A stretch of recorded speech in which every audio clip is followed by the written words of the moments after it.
I'm writing this at my neighbor's house, where we're currently waiting for the police.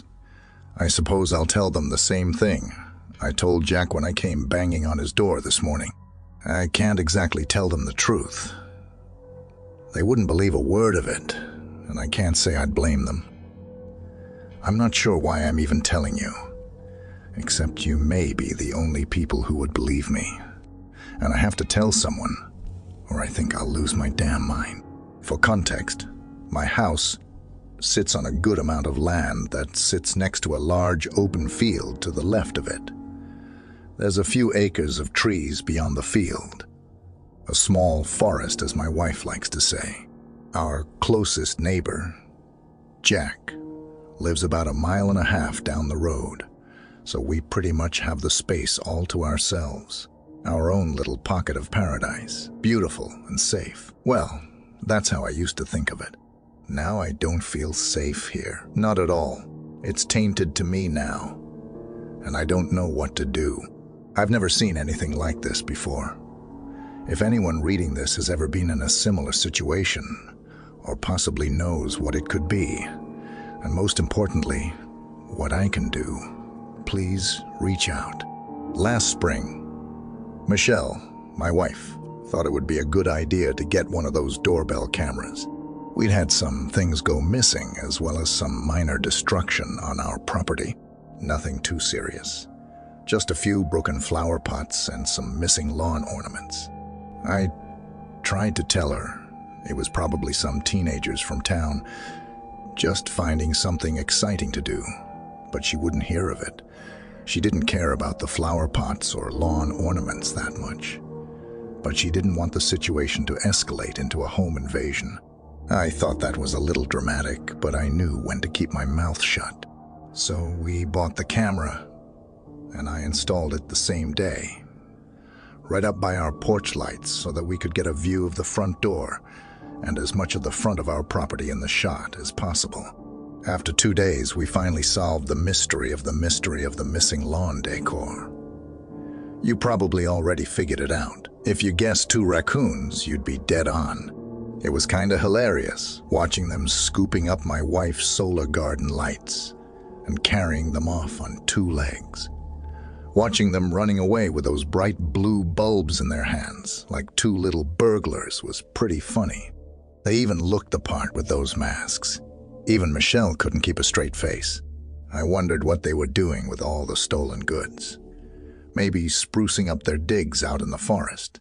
Michelle started putting out bowls of cat kibble, and amazingly the thievery stopped. We still kept the camera up though. Turns out it would come in handy. Michelle has been out of town for work for the last 4 days.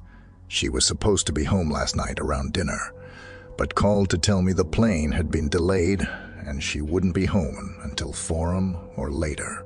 I told her I loved her and I'd see her when she came home, and that was that. It was an average night. Nothing out of the ordinary. I straightened up the house so she wouldn't come home to a disaster. I made some soup for dinner and fed the cat. After me and Mona curled up on the couch together, me watching TV while she purred on my chest, I went to sleep around 2 a.m. I'd only slept a little over an hour before I was woken up by an alert on my phone. A notification for the security camera. Now, it wasn't unusual to get an alert, especially late at night.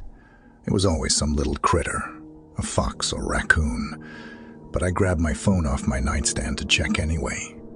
It was well after 2, and my immediate thought was that Michelle had gotten home earlier than she thought she would. I lay there listening for the sound of Michelle letting herself in, but it never came. Only silence.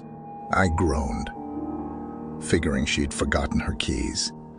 Wouldn't be the first time. She was notorious for leaving them behind.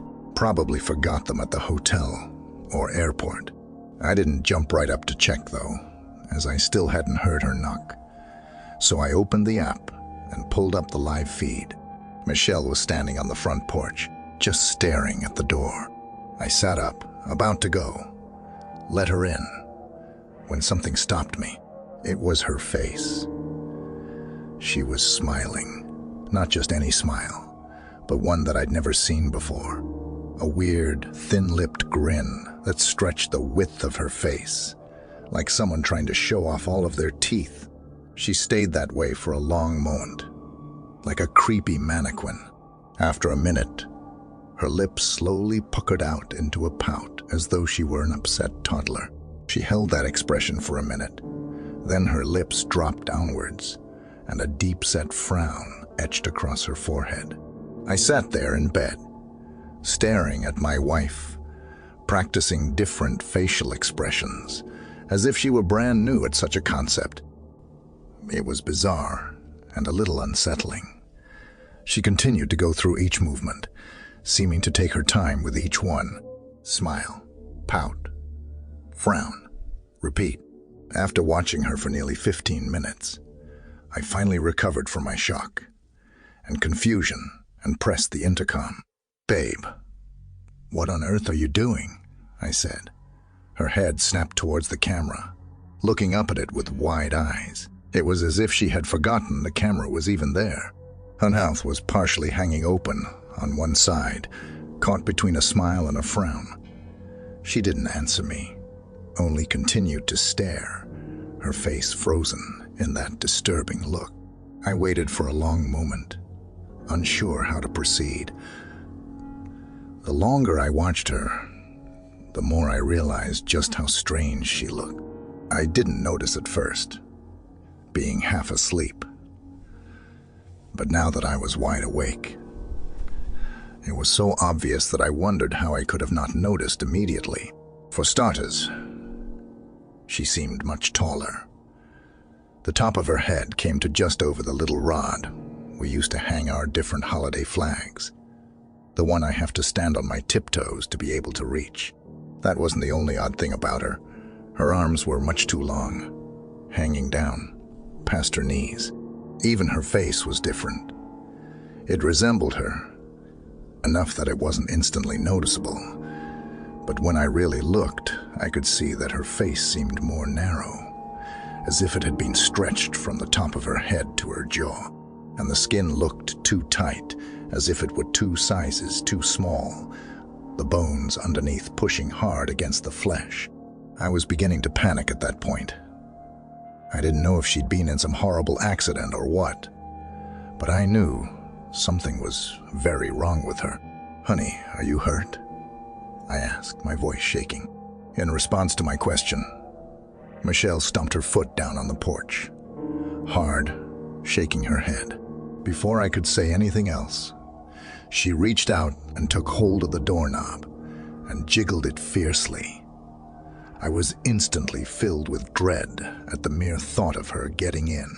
"I'm not letting you inside," I said quickly. I could hear her jiggling the knob frantically, her face still staring up at the camera.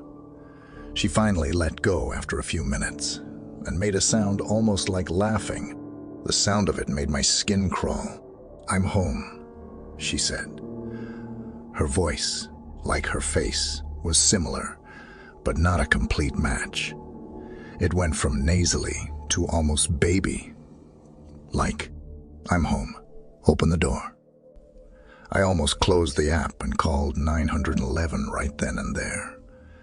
But I'll admit, I was afraid my wife was having some sort of medical emergency. "Maybe I should call for help," I said. She shook her head again, her long hair whipping from side to side. Then something happened, and that image will stick with me for the rest of my life. Michelle, or the thing that was desperately trying to be her, seemed to stretch right in front of my eyes. Her torso thinned out and grew so that her head slid against the ceiling. Its skin looked so tight that I could actually hear it pulling, wobbling and rubber-like.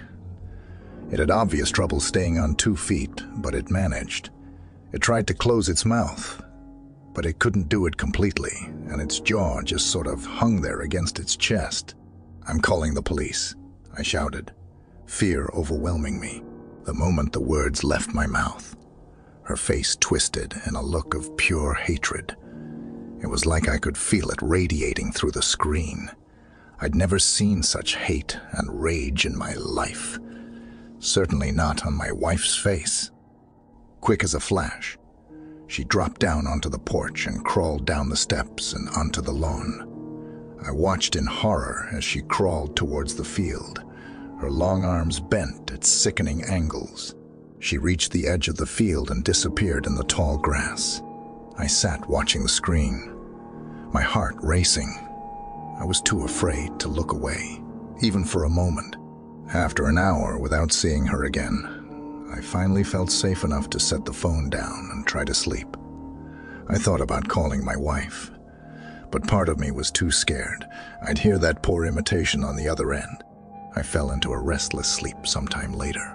I didn't sleep long before my phone woke me again. Another notification. I pulled up the app and held my breath, terrified at what I'd see. When the feed came up, I knew right away that I was looking at my wife. Relief flooded my body. She was standing on the porch, her suitcase at her feet as she rummaged through her purse, probably searching for her keys.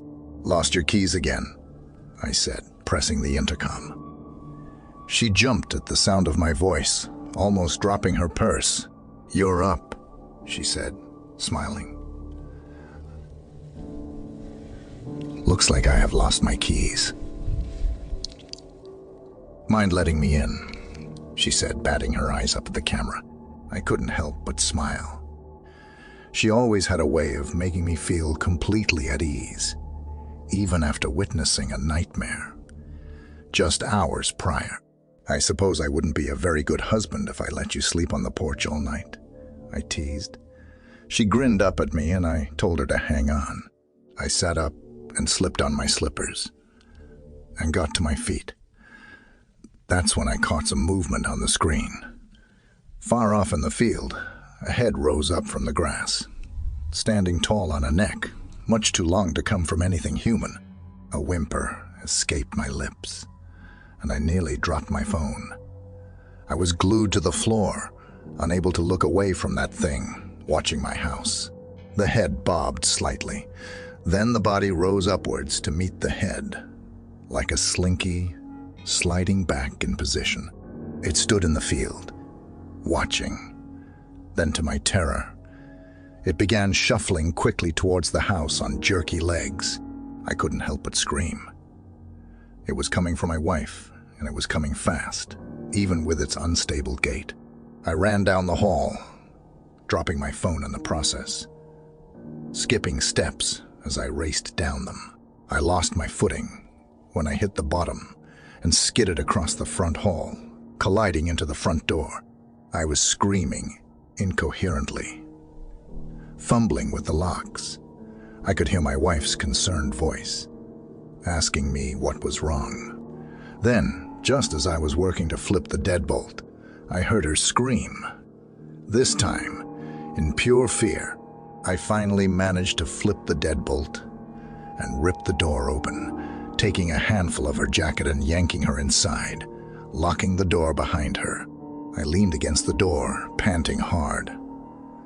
I heard a muffled thump on the porch, but then it was quiet. My wife was scared, pale, and nearly in tears. She refused to talk about what she'd seen and didn't want to see the footage of the thing on our porch. I let her get some sleep, assuring her that the house was secure. I stayed up, checking the windows and the live feed. I watched the field for any sign of that thing, but it seemed like it was gone.